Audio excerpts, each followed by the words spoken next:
إن لله وإنا إليه راجعون كل نفس ذائقة الموت. وحمر دولي سوشيغي جيريدي صاحبكي فيصل شريف إلهي سبحانه وتعالى قبرها هو سيغيو aad bay run ahaantii geerida walaalkay ii taabatay. xaqiiqdii wuxuu ahaa nin dhakhtar ah oo aad iyo aad u firfircoon, bulshadana ee aad iyo aad u jeclayd, weliban aad u naxariis badan. ilaahi subxaana watacaala qabriga ha oga dhiga rawda min riyaad iljanna. waxaa sidoo kale halkani tacsiya tiiraaya la hooga dirayaa eheliyadii uu ka geeriyooday walaalkay faysal. ilaahi subxaana watacaala qalbi ha idin qaboojiyo, samir iyo iimaan allah idinka siiyo.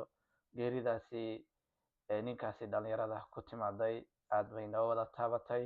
dhammaanna waxaan ka codsanayaa dadka igu xiran ee ehlul khayrka ah inay walaalkay usoo duceeyaan, ilaahi subxaana watacaala inuu qabriga u waasiciyo inay ugu soo duceeyaan ayaan ka codsanayaa idinka alle. tiir baa naga baxay tusaale mudnaa, gob baa naga tegay tudhaalo badnaa, tog baa naga gudhay tashigu ku xidhnaa, tiriig baa damay tuulada u shidhnaa, tilmaamaa go'ay tolmooni badnaa.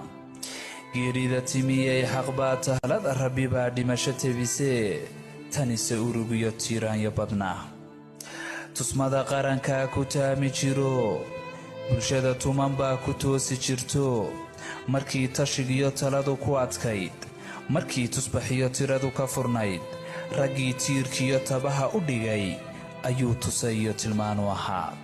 tafniidye cabdow dalkaa toyato, tanaade cabdow dadkaa tamarto, waxaa tacab iyo tilmaan tidhi toosi oo talisabah halkaadu tartay ku taabagale.